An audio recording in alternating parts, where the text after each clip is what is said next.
Eh, no, les decía que hoy encontré una nota, hoy mismo salió, y la nota decía en el título, La memoria como el humor es un instrumento para la resistencia. Y me llamó la atención porque íbamos a hablar de memoria. Y es una entrevista que le hace Almudena Grandes a un escritor español que es Eduardo Mendicuti, que nunca lo leí, no lo conozco, pero muy interesante las cosas que dice. Eh, Mira, acá, ¿dónde era? Esto, mira qué interesante. Porque es una linda punta como para arrancar. Porque me parece que es más por este lado, lo que a mí por lo menos me interesa del tema de memoria y literatura. Dice, la memoria es otra manera de inventar, pero la memoria, como el humor, es también un instrumento para la resistencia. Y siempre prefiero, para mi vida y para mis personajes, celebrar lo vivido, aunque sean experiencias tristes y dolorosas, que lamentar lo perdido. La que vamos llamando memoria histórica está compuesta tanto por recuerdos colectivos como por recuerdos individuales.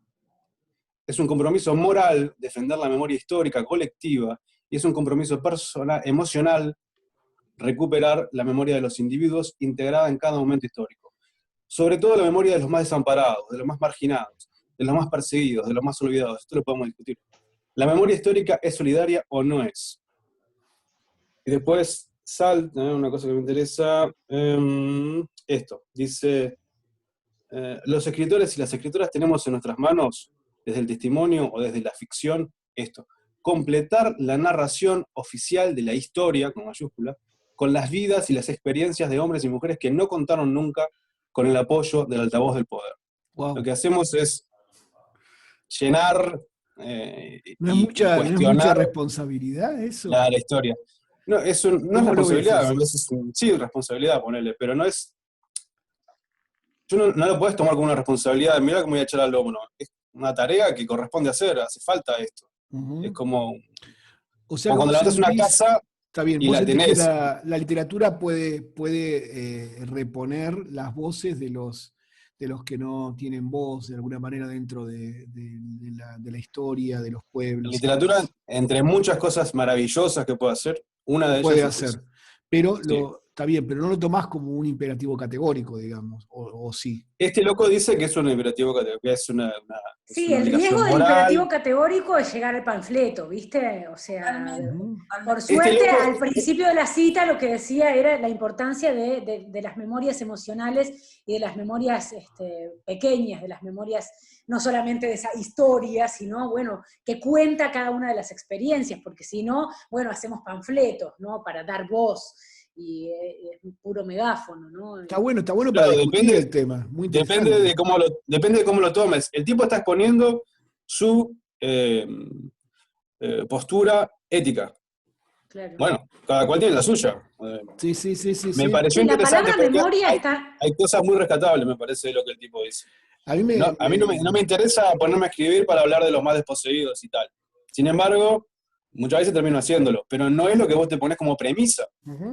Lo que yo me pongo como premisa de escribir lo que me interesa en cada momento, o sea, lo que necesito escribir. Pero a lo que voy, y corto acá, porque me parece que está bueno para discutirlo, es, lo que importa es, lo que el tipo trae es, a ver, ¿por qué importa la memoria que trae la literatura? ¿Cuál es la importancia de esa memoria? Si ya tenemos una ciencia que se llama historia, ponele. A ver, ¿para qué sirve la literatura? Bueno, ¿por qué en la literatura hay que poner un registro de vidas individuales y de intimidades? ¿Para qué sirve eso? ¿Por qué? Bueno, el tipo dice, ¿por qué? A él le parece que sí que. A mí me interesa lo que plantea Piglia en ese sentido, ¿viste? No quiero volver esto nada serio, estoy planteando a partir de lo que plantea Martín. Somos Me serios, acordé de Walter, no algo te que preocupes. me acordé de algo que decía Piglia, que era lo siguiente, que una de las razones interesantes de por qué escribir literatura en relación a ciertos hechos que parecen formar parte de esto de la historia en mayúscula era que el relato oficial siempre tiene resquicios, fisuras, hendiduras, lugares huecos por donde parece que no hay nada, y es como que el relato oficial se come todo eso, y es lo que se le tira, digamos, entre comillas, se le tira a la gente, ¿no?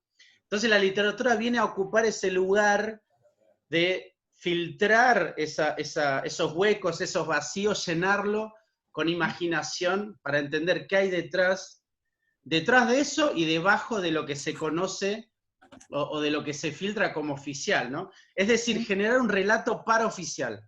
Me gusta lo que dijiste, me gusta que hayas usado la palabra filtrar, lo que se filtra, porque justamente no es algo consciente, incluso, o sea, son cosas que están entre las palabras, ¿no? Se filtra, se hace incluso contra la voluntad de uno, terminamos mostrando la hilacha, digamos, es eso, Claro.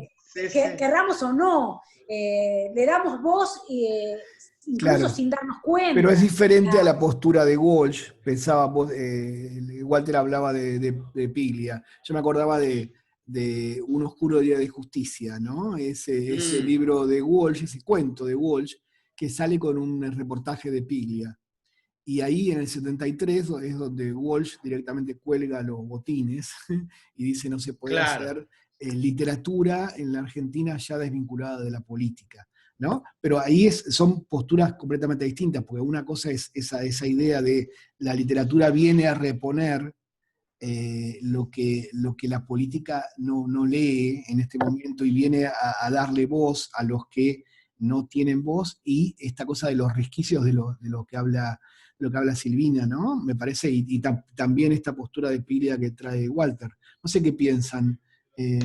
¿Elida? Yo creo que hay una situación que es inevitable, y es que cuando nosotros nos sentamos a escribir, en realidad cuando vivimos o cuando nacemos, tenemos un bagaje de memoria que es un bagaje, podemos llamar familiar e histórico. Es decir, cuando uno nace, no nace de la nada, no empieza ahí toda la historia. Sea por la familia, por la crianza y por la época, uno está cruzado por lo que vive y además está cruzado por lo que vivieron sus antepasados. Es inevitable eso. Y todo eso se sienta a escribir con nosotros. Es decir, por un lado yo que viví la dictadura de una forma muy, muy particular y muy atravesando mi familia, no puedo zafar de eso, de ninguna forma. Siempre de alguna forma va a estar saliendo, aunque yo no decida escribir sobre eso, puedo estar escribiendo sobre la vida de las jirafas, pero va a salir, y lo mismo va a salir quién soy, mi identidad, de dónde viene mi familia, o qué le pasó. Claro, entonces yo pero creo ya que, es distinto eso. no es escribo sobre tal tema, es inevitable, yo creo que es inevitable que ocurra. Y me parece muy interesante porque cuántas veces uno no aprende más sobre determinadas épocas o sobre determinadas situaciones históricas a través del relato cotidiano. A mí por lo pronto de la historia me interesa mucho más la microhistoria, la cosa cotidiana, o me da por pensar, uy, qué linda la Revolución Francesa. Bueno, ¿qué estaba pasando en una casa durante la Revolución Francesa? Porque todo lo demás ya nos lo contaron 44.000 veces. Cómo vivían, qué pensaban. Bueno, a mí en general se me dan esos pensamientos laterales y que creo que es ahí donde la literatura entra. Esa es la mirada de los escritores, digamos. Tener la Revolución Francesa, bueno, ¿qué pasa con una familia que estaba viviendo en ese momento? ¿Cómo eran las personas? Eso se convierten en personajes y ahí aparece la historia, ahí aparece la ficción. Está interesante. Bueno, por eso es tan famosa la frase de Sartre: nunca fuimos tan libres como durante la ocupación, ¿no? O sea, eso solo lo puede decir un escritor que genera un tipo de contramensaje respecto a lo que está sucediendo a nivel histórico. Y quería, no sé, tirar este cuentito que estábamos trabajando ayer con un grupo de gente, La larga risa de todos estos años, que es un tipo de vida muy particular en dictadura, digamos, sí, ¿no? Como contramensaje o paramensaje de, ok, estaba pasando lo peor, pero también por otro lado estaba pasando otras cosas que estaban buenas. Digo, no sé, lo pienso en términos de memoria, literatura, ¿no? Las mejores épocas de Fouil, los 70 y los 80. Claro. El gran Fouil es ese, ¿no?